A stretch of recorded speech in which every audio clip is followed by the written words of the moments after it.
Buenas, sean bienvenidos al segundo capítulo de Uncanny Valley. Seguimos con los temas aleatorios para las personas aleatorias. Bueno, el tema a tratar hoy va a ser las costumbres. Y aunque odio admitirlo, ha sido doloroso saber que nací en la era equivocada. Igual que tú. Como siempre estamos con Juan. Juan, ¿cómo ha estado? Pienso que he estado muy bien, muy tranquilo desde el último podcast. Pienso que todo ha ido genial. ¿Cómo ha ido la vida para usted, Juan? Digamos, muy bien, muy bien. Ha sido una pandemia productiva. No hay trabajo de por medio, no hay ingresos de por medio, pero hacer esto es algo realmente productivo, pienso yo. Catártico incluso. Sí, en algunos casos. Bueno, Juan, vamos a tratar las costumbres, ¿no? Como siempre partimos de un contexto, ¿no? De la lectura de un manga.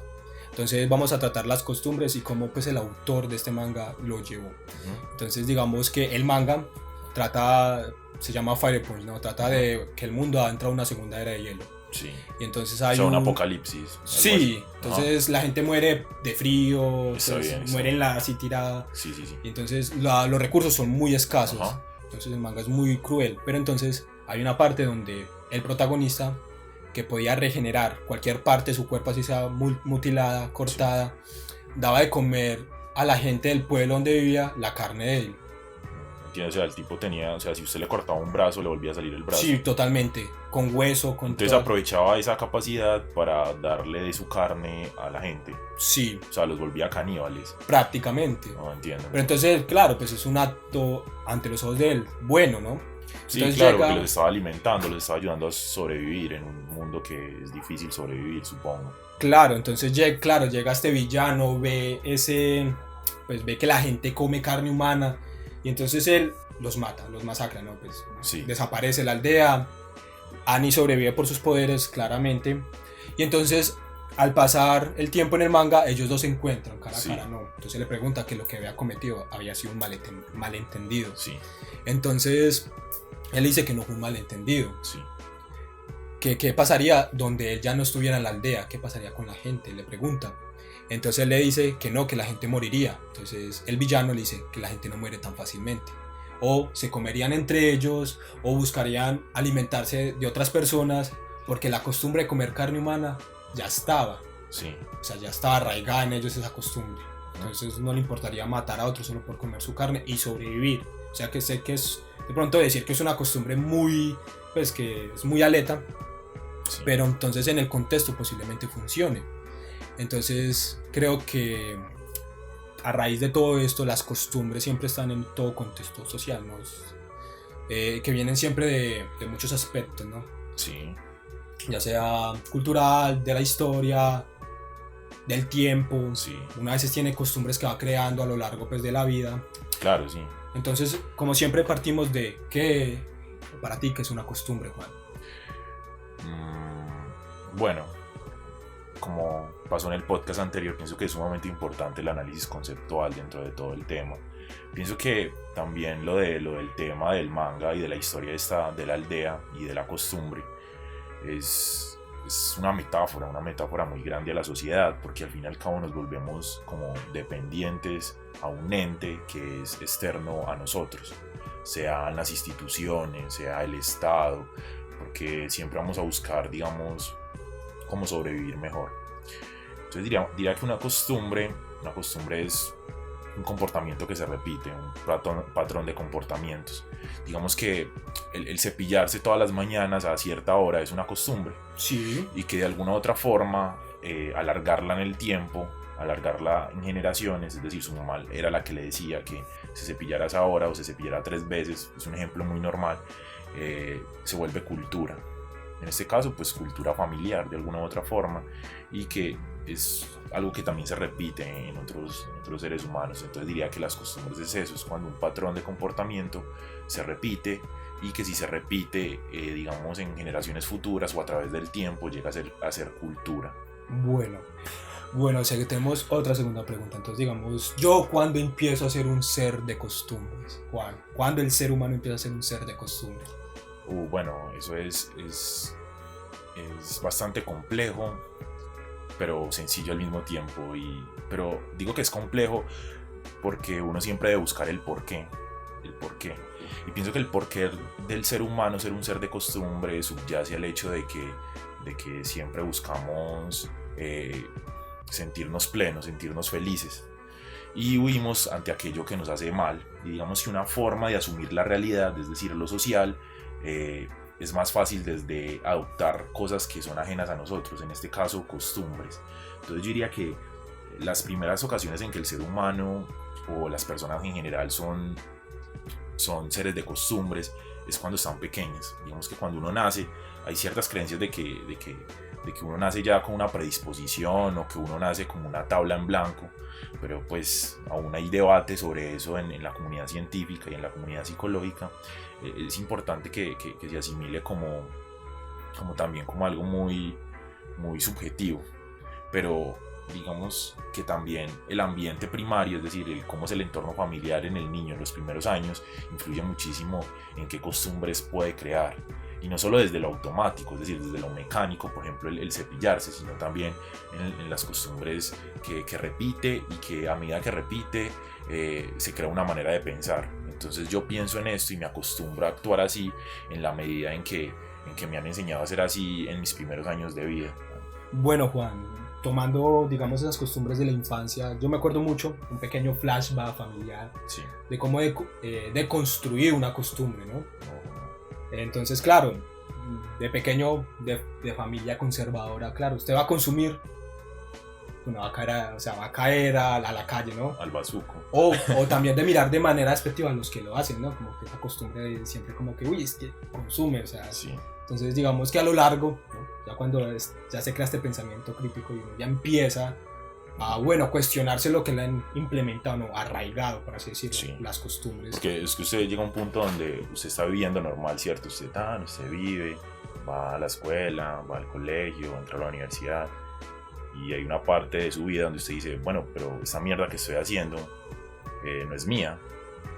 Sí. O sea, esa manera en que estoy pensando, yo no lo creé yo, eso es algo que no es mío, que alguien me lo implantó. Que viene desde Entonces, ¿eso le pasó a usted en algún punto? Sí, o sea. Bueno, a todos nos pasa de alguna forma, cuente usted. Digamos, claro, digamos, obviamente en su punto miraba de manera despectiva los que consumían, sí. ¿No? Obviamente por lo que estaba arraigado. Uh-huh. Pero llegué a la U, creé este pensamiento crítico de ir más allá, ¿no? De sí. Cuestionarme. Y empecé a parcharla con los parceros, ¿no? Con los parceros. Y vi que era gente muy tesa, ¿no? Pues, y no era de mirar de manera despectiva, ¿no? O sea, cada quien tiene su vida y vive su vida, ¿no? Sí, se ejerce una individualidad, diría yo. Sí, entonces yo creo que he deconstruido ese arraigo, esa costumbre que venía de pequeño, ¿no? Uh-huh. Entonces aquí nace otra pregunta. ¿Las costumbres es inherente al ser humano? Es que yo pienso a las costumbres así como, bueno, voy a hacer una metáfora. Ponga que las costumbres son como un sistema operativo. Sí. Y el ser humano es un computador. De alguna otra forma, como para ponerlo así en perspectiva, cuando nacemos y en la medida que crecimos, esas costumbres son como metidas o actualizadas o llevadas a cabo bajo un sistema operativo. Vemos que tenemos ese sistema operativo lo llevamos durante toda nuestra infancia, durante toda nuestra adolescencia, y hay personas y hay gente que se mantiene con él durante años. Digamos que también el dejar ese sistema operativo que está preestablecido es una cuestión difícil porque es enfrentarnos contra aquello que no es nuestro, que es ajeno y que se fue implantado y nos deja a la deriva. ¿Por qué nos deja a la deriva? Porque, o sea, para que un sistema operativo cambie hay que desinstalar el sistema operativo anterior e instalar uno nuevo. Sí. Usted no puede instalar un sistema operativo sobre otro. Prescribirlo, sí, no, que harían cosas pues arraigadas, pero pues uno queda como una masa, una amalgama. Una amalgama fea, sí, o sea, llena de contradicciones, diría yo, pues traído al humano. Entonces, sí, diría que en parte son inherentes porque de hecho ese proceso de adoptar un nuevo sistema operativo, unas nuevas perspectivas, unas nuevas costumbres, también es como recoger otras cosas de nuestro ambiente, pero ya es a través de lo que nosotros queremos. Es decir, se genera conciencia de que esas cosas se nos fueron implantadas y entonces ¿qué hace? Yo creo que el proceso de deconstruirse, que es un concepto sumamente interesante y que casi no se trata últimamente porque la gente va al cambio directamente, es decir, empieza algo y quiere seguir ese algo, pero tiene algo anterior que no deja seguir ese algo. Sí. Entonces usted primero lo que tiene que hacer es deconstruirse, quitar ese algo, esa costumbre y generar otra nueva. Bueno, ¿y cómo? Digamos, como pues suena de pronto fácil decirlo en palabras, ¿no? Yo me construyo y listo, pues ¿cuánto puede durar la deconstrucción? ¿Y cómo? ¿Y por qué debo hacerlo?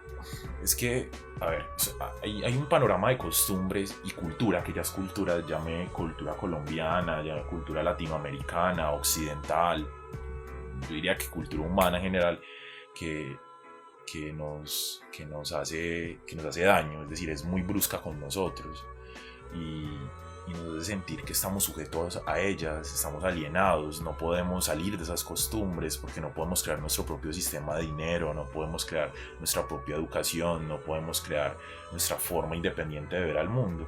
Y si creamos esa forma, regularmente somos expulsados de la sociedad. O asesinados, ¿no? Es como, pues en Latinoamérica, ¿no? Creo. Claro, obvio, sí, pero yo lo extrapolo más desde una perspectiva de que, bueno, este tipo está loco. Ah, bueno, sí.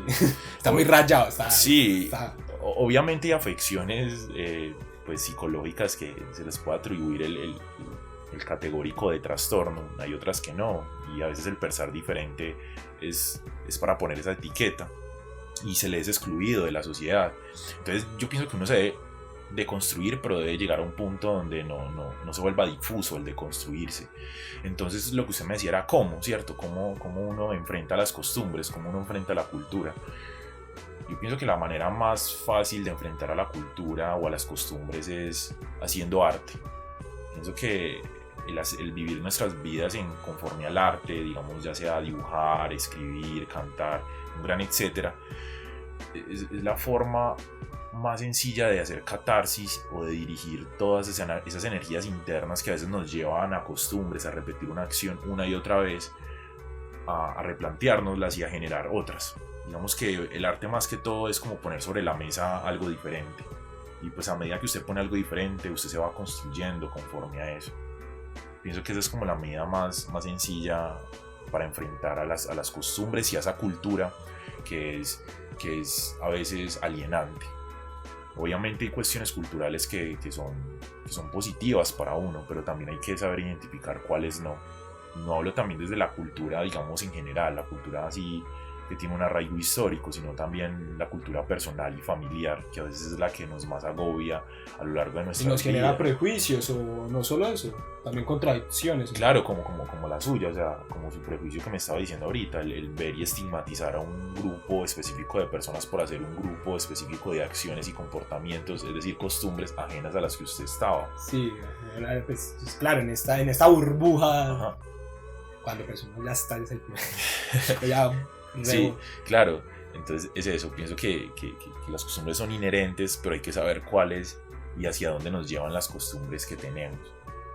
Bueno, Juan, si quieres contar, no sé, de pronto has deconstruido una costumbre que de tu niñez ahora, no sé. Bueno, yo pienso que la característica más frecuente que uno suele deconstruirse es el hecho de, o que a mí me pasa personalmente, es el hecho de pronto tener siempre la razón o tener un ego muy alto. Entonces diría que el arremeterse contra sí mismo en este proceso del ego es muy frecuente cuando uno, digamos, se especializa en alguna disciplina del conocimiento.